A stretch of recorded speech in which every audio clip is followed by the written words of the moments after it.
الله الرحمن الرحيم. اللهم صل وسلم وبارك على سيدنا محمد وعلى اله وصحبه اجمعين. السلام عليكم ورحمه الله تعالى وبركاته. احبتي في الله، مرحبا بكم في فيديو جديد. اليوم ان شاء الله غادي نتقاسم معكم وصفه طبيعيه لعلاج السعال او الكحه، بما انه فصل الخريف والجو كيتقلب، الوليدات دغيا مساكن كيضربهم البرد. ان شاء الله بغيت نتقاسم معكم هذه الوصفه اللي مجربها انا على وليداتي وعلى راسي، وكنرتاح عليها وكنصيب عليها، خاصه ملي كيكون السعال في الليل وما كيقدوش يجيهم النعاس مع الكحه، كيصعب عليهم انهم ينعسوا بالليل. كندير لهم هذه الوصفه وربي كيجيب الشفاء، وبغيت نتقاسمها معكم.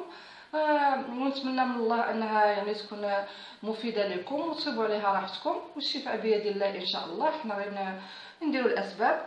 بالنسبه لهذه الوصفه يعني سهله واقتصاديه، ومكوناتها تقريبا موجوده في كل بيت، ولا كانت ما موجوداش يعني من الاحسن الانسان يعني يشري هكا، يشري هاد الحويجات ويخليهم في دارو، الا احتاجهم يعني غير للدواء هكا يستعملهم.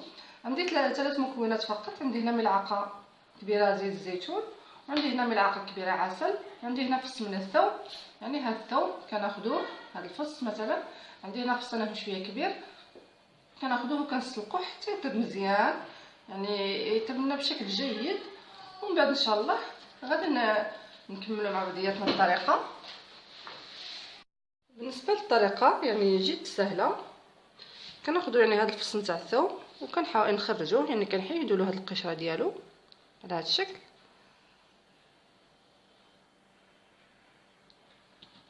من بعد ما كنحيدوا له القشره ديالو كلاحظتوا يعني راه طايب جيدا، خصو يكون طايب مزيان. كنضيفوا له هذا العسل،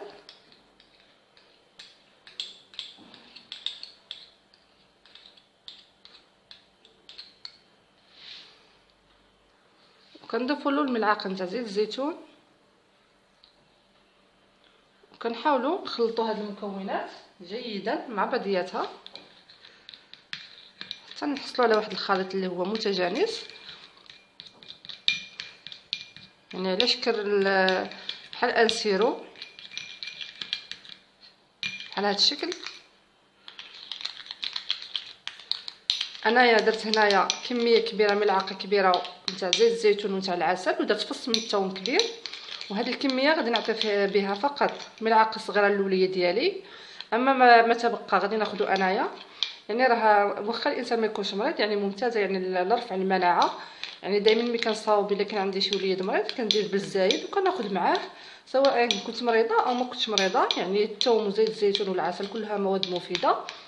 واذا بغيتو تصاوبوا غير الكميه على حسب الوليد اللي عندكم، الا كان صغير كتاخذوا في الصغير كديروا غير معلقه صغيره نتاع زيت الزيتون ومعلقه صغيره نتاع العسل وكتخلطوهم، كتعطيو الوليد او البنيه ديالكم ولا حتى لكم نتوما يعني ملعقه صغيره بالنسبه للصغار، والكبار ياخذ حتى ملعقه كبيره ماشي مشكله.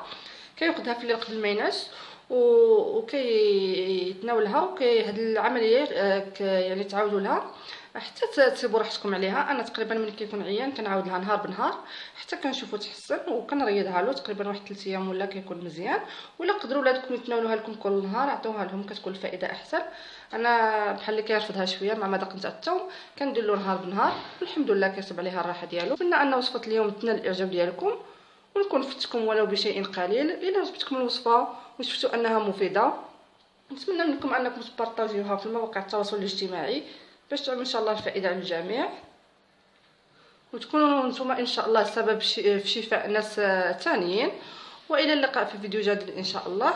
دمتم في رعايه الله وحفظه. السلام عليكم.